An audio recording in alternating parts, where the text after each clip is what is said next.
Bom dia a todos. Eu queria agradecer o convite ao Paulo Lobo, ao Moisés, ao André Pedrinelli, por essa oportunidade, parabenizar pelo sucesso do evento, que a gente tinha certeza que ia ser sucesso como aquilo que eles fazem.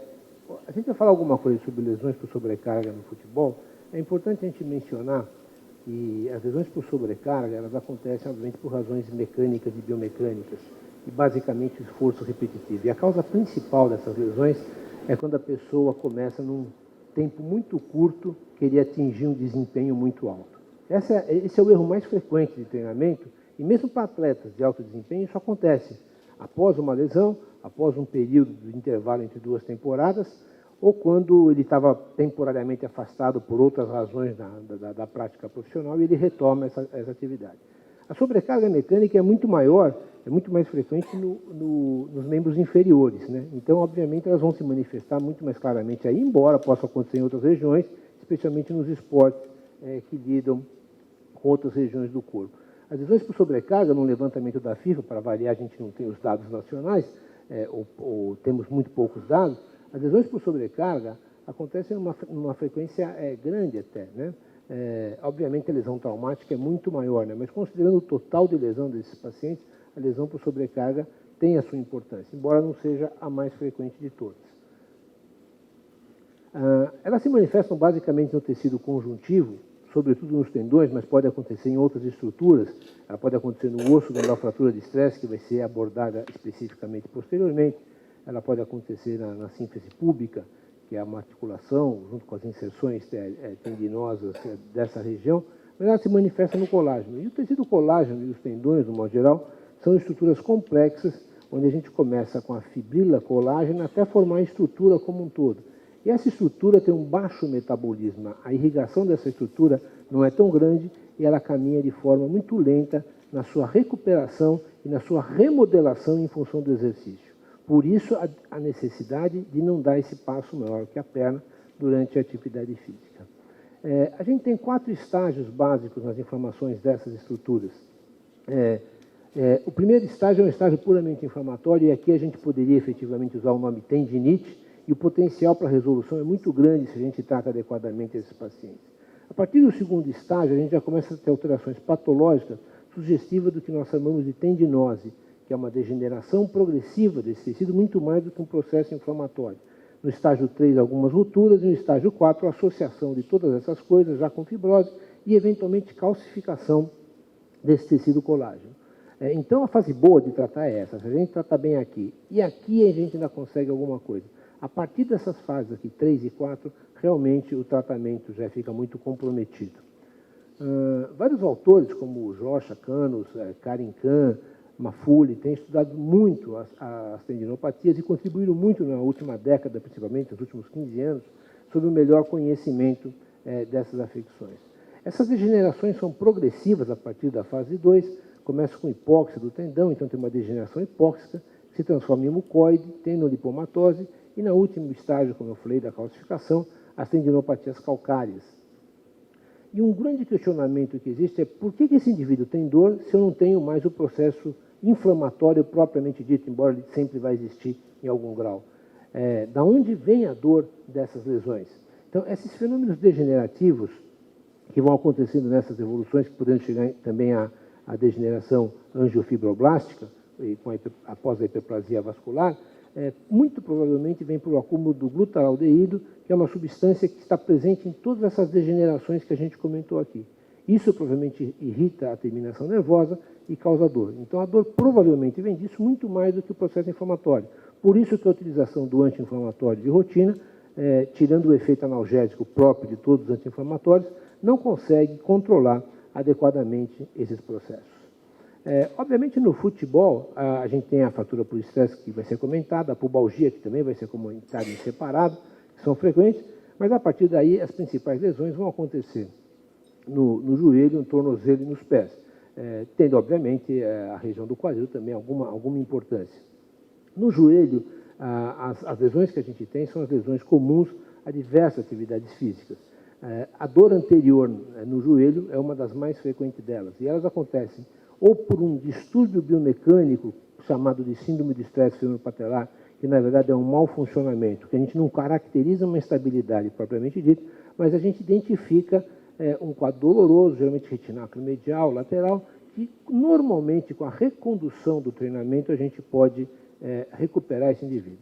Lógico que as lesões condrais nessa região se sobrepõem a esse quadro e muitas vezes fica difícil separar quem está causando a dor. Mas muito frequentemente a lesão condral dessa região é muito mais um achado de imagem do que uma coisa que efetivamente traga alterações patológicas. Por outro lado, o joelho do saltador, o jumper's knee, essa sim é uma situação muito frequente em vários esportes, no futebol nem tanto, mas ela está presente também em alguns casos do futebol. O jumper's knee, conceitualmente, pode acontecer em qualquer ponto do mecanismo extensor, no tendão quadricipital, no polo superior da patela, polo inferior da patela, no tendão patelar ou ligamento patelar, que é a nomenclatura atual, até a sua inserção tibial. Mas nós sabemos que muito mais frequentemente essa fricção está presente junto ao polo inferior da patela e o tendão ou ligamento patelar propriamente dito. Muitas vezes o exame de cintilografia óssea, quando a gente não consegue caracterizar efetivamente essa tendinopatia, pode ajudar naquilo que também é chamado dos distúrbios da homeostasia da patela. O Scott Dye é uma pessoa que estuda muito isso e publicou muito nesse sentido e, eventualmente, em alguns casos difíceis, a gente pode encontrar esse problema. A gente, quando vai pegar na literatura as lesões por sobrecarga do aparelho locomotor no futebol, a gente não encontra um grande número de trabalhos. Lógico que essas lesões existem, mas eles não têm sido publicados com a frequência que a gente gostaria. Esse é um estudo que avalia a epidemiologia da tendinite patelar em jogadores profissionais, né? Na Escandinávia. E o que se encontra é que a frequência dessas afecções chega a mais ou menos 1,5%. Então, comparada com outros esportes, como o basquete ou o voleibol, ela é muito menor. Nos esportes com salto repetitivo, ela é muito maior. Então, ela é uma incidência relativamente pequena, mas ela está presente. Ainda em relação à dor anterior do joelho, a gente não pode esquecer, como eu falei, que o fenômeno muitas vezes está em outras regiões, como no polo superior da patela, ou na inserção da tuberosidade anterior da tíbia. Aqui é um caso que essa degeneração evolui com calcificação exuberante, que é aquele último estágio que a gente falou, e aí geralmente essa calcificação não é por hematoma que calcificou, porque não é comum hematoma significativo dentro do tendão, porque ele não tem irrigação significativa, então você não forma grandes hematomas dentro do tendão. Isso é um fenômeno basicamente degenerativo. Esse tecido degenerado fica mais frágil. As atividades que a gente fazia anteriormente com pouco impacto para essa região acaba tendo um impacto relativamente maior pela fraqueza que esse tecido passa a ter, e os episódios de rotura não são tão raros, embora no futebol sejam mais raros, mas a gente vê, inclusive, em pessoas extremamente famosas, independente de ter sido ou não manipulado previamente. Mas geralmente são lesões por arrancamento da estrutura, por ruptura, que merecem reparação e, eventualmente, reforço com outras estruturas quando a gente chega nessa situação. Mas queria deixar bem claro que a grande maioria das lesões por sobrecarga, especialmente do tecido colágeno, são tratadas de forma conservadora, com readequação do treinamento, reorientação, encontrando o movimento principal que causa o problema e controlando esse movimento, readaptando o indivíduo a esse movimento e com as medidas conservadoras clássicas. Eventualmente, a gente vai precisar chegar a um procedimento cirúrgico. Aqui uma situação mais incomum, mas que pode acontecer, que na radiografia a gente não via grandes alterações e, às vezes, aí numa cirurgia artroscópica, às vezes a gente pode ter algum problema. Esse é um paciente que a gente tentou fazer a cirurgia artroscópica nele, e vocês veem até que tem o acesso do portal aqui, e a gente encontrava alguma dificuldade em fazer o tratamento artroscópico da tendinopatia patelar de dentro para fora. Alguma coisa prendia na lâmina do Shave.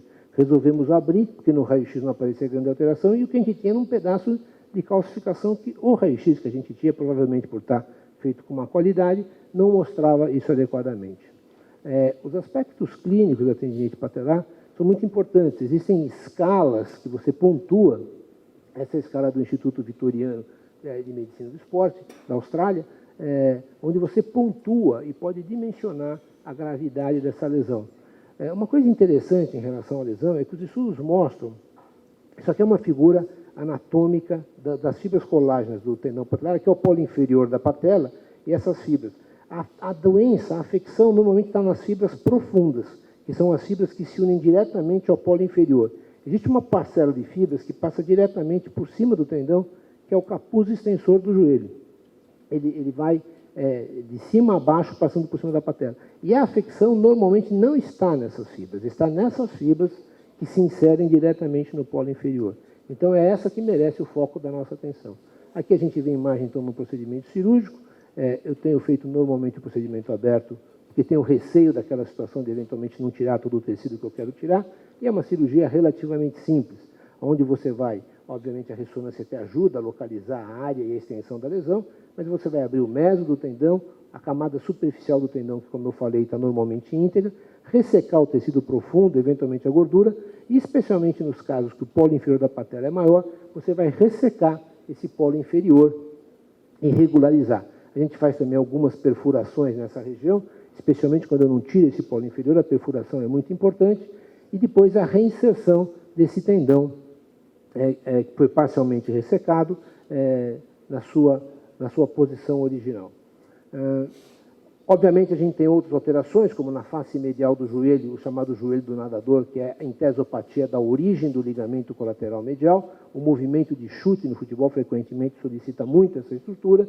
E a gente precisa diferenciar de processos na pata de ganso e, sobretudo, no semimembranáceo. As tendinopatias do semimembranáceo existem e se confundem muito com lesões meniscais, porque, na verdade, elas causam uma certa inflamação junto ao menisco, porque existe uma expansão do semimembranáceo para essa região.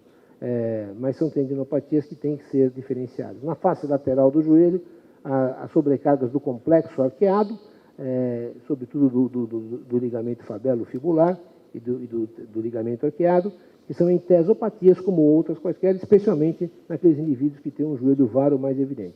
Lembrar da síndrome de atrito da banda iliotibial, que é uma coisa que se sobrepõe a esses quadros e também faz diagnóstico diferencial com essas afecções, e também a fratura por estresse que pode acontecer junto a essa parte lateral do joelho.